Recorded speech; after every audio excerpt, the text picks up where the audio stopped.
You've allowed yourself to be in a very bad position, and he happens to be right about it. You're gambling with the lives of millions of people. We gave you, through this stupid president, $350 billion. We gave you military equipment that wasn't with me. That was with a guy named Biden, who was not a smart person. That was a phony Hunter Biden, Joe Biden scam. Then you tell us, I don't want a ceasefire. I don't want a ceasefire. I want to go and I want this.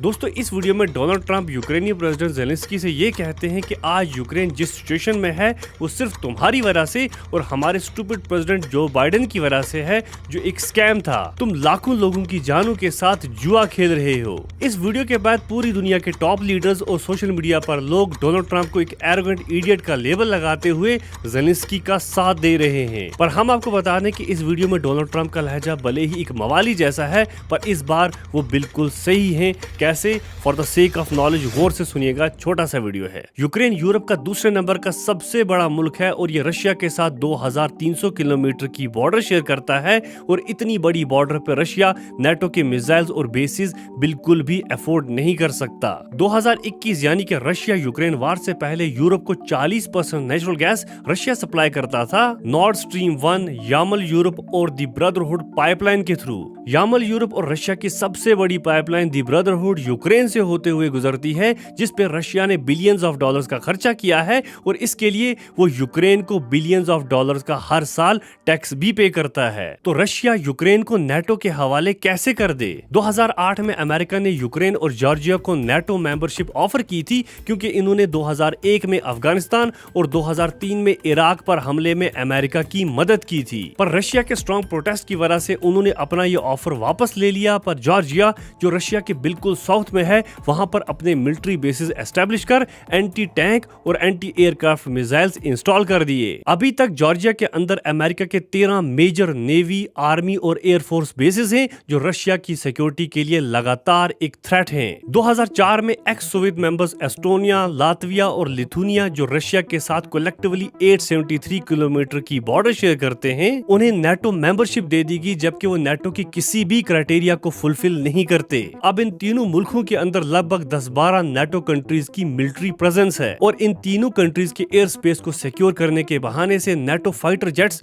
Rotational basis पर इनके air space में लगातार fly करते हैं। Black see Russia के साथ 475 kilometre coast line share करता है और तुर्की, रोमानिया और बल्गेरिया, जो नेटो मेंबर्स हैं, उनकी वजह से नेटो ने ब्लैक सी के अंदर भी नेवल बेसिस बना रखे हैं। मतलब रशिया के नॉर्थ वेस्ट में एस्टोनिया, लातविया और लिथुनिया के अंदर नेटो, साउथ में जॉर्जिया और ब्लैक सी के अंदर नेटो, और अब ये यूक्रेन को नेटो मेंबरशिप देकर रशिया को चारों साइडों से घेरना चाहते हैं, जिसके खिलाफ रशिया प्रोटेस्ट करता आ रहा है। 2014 में रशिया ने क्रीमिया को यूक्रेन से छीन लिया और यूएस से लगातार यूक्रेनियंस को यह कहकर प्रोवोक करता रहा कि किसी भी हालत में हम क्रीमिया को रशिया से वापस छीनकर यूक्रेनियन के हवाले करेंगे। पर हम आपको बता दें कि 1955 में Crimea Soviet leader Nikita Khrushchev ने रशिया से यूक्रेन को गिफ्ट के तौर पर दिया था, ये कहते हुए कि इससे हमारे बीच में भाईचारा बढ़ेगा। 2014 में रशिया ने क्रीमिया पर कब्जे के बाद एक रेफरेंडम करवाया और क्रीमिया के लोग, जो 65% रशियंस और सिर्फ 15% ही यूक्रेनियन हैं, उन्होंने वोटिंग के थ्रू ये डिसाइड किया कि हमें रशिया के साथ ही रहना है। यहाँ तक कि वो 1955 से प्रोटेस्ट करते आ रहे हैं कि हम रशियन से, हमें रशिया के साथ ही रहना है, हमें यूक्रेन के हवाले क्यों किया गया। रशिया के पास जितने भी ट्रेडिंग पोर्ट्स हैं वो नॉर्दर्न हेमिस्फीयर में होने की वजह से कोल्ड वाटर ट्रेडिंग पोर्ट्स हैं। मतलब वो कुछ ही महीने के लिए आइस फ्री होने की वजह से शिप्स के लिए टेम्पोरेरी ही ओपन रहते हैं। रशिया के पास सिर्फ एक ही वार्म वाटर ट्रेडिंग पोर्ट है जो प्रैक्टिकली 12 महीने शिप्स और वेसल्स के लिए ओपन रहता है, जिसका नाम सेवेस्टोपोल है और ये क्रीमिया के अंदर ही है। अगर रशिया इस सेवेस्टोपोल ट्रेडिंग पोर्ट को छोड़ देता है तो उसे अपनी ट्रेडिंग बॉस्फोरस चैनल के थ्रू करनी पड़ेगी, जिसे नेटो मेंबर तुर्की कंट्रोल करता है। दैट मींस ना तो रशिया क्रीमिया को छोड़ना अफोर्ड कर सकता है और ना ही क्रीमिया के लोग रशिया से अलग होना चाहते हैं। नेटो मेंबरशिप का एक बहुत ही इंपॉर्टेंट क्राइटेरिया है कि आपके किसी भी नेबरिंग कंट्री के साथ बॉर्डर डिस्प्यूट्स नहीं होने चाहिए, पर 2014 से यूक्रेन के रशिया के साथ लगातार बॉर्डर डिस्प्यूट्स हैं,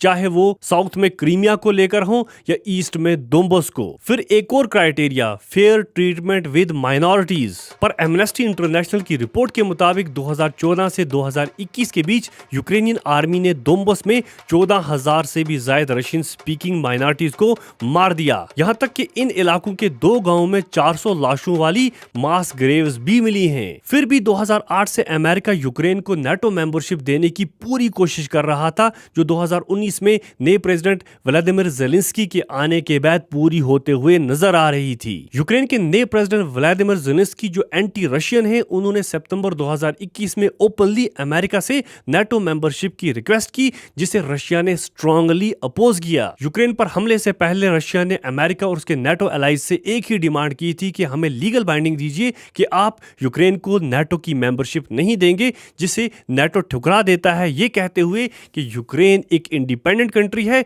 जिसके साथ मर्जी जाए। अमेरिका पूरी दुनिया में अपनी मिलिट्री प्रेजेंस एस्टैब्लिश करना चाहता है, खासकर ईस्ट में, और रशिया के इन्फ्लुएंस को रिड्यूस करना चाहता है नेटो की मदद से, जो एक मिलिट्री अलायंस है और रशिया का सबसे बड़ा दुश्मन। अमेरिका और नेटो की बाकी कंट्रीज ये बात अच्छे से जानती थी कि रशिया एक निहायत ही एग्रेसिव स्टेट है, जो इन सब पॉइंट्स के चलते यूक्रेन को नेटो के हवाले करना अफोर्ड कर ही नहीं सकता। फिर भी इन्होंने सिचुएशन को पैसिफाई करने के बजाय रशिया की इकोनॉमी को कमजोर करने के लिए यूक्रेन को एक बेट बनाकर इस जंग में उतार दिया। इस जंग के चलते अगर इंडिया और चाइना जैसे मुल्क रशिया से ऑयल नहीं खरीदते तो शायद अमेरिका और नेटो की कंट्रीज अपनी इस चाल में कामयाब हो जाते। अमेरिका और उसके एलाइज ने आम मासूम यूक्रेनी लोगों के हाथों में हथियार देकर उन्हें सोशल मीडिया पर हीरो पोर्ट्रे करना शुरू कर दिया, पर हकीकत में वो रशियन मिलिट्री के टारगेट बन गए, क्योंकि अब वो सिविलियंस नहीं रहे, अब वो inexperience untrained brain wash soldiers हैं, जिन्हें रिटेलिएशन में रशियन सोल्जर्स ने मारना शुरू कर दिया। रॉयटर्स लिखता है कि फरवरी 2025 तक 45,100 यूक्रेनियन सोल्जर्स मारे जा चुके हैं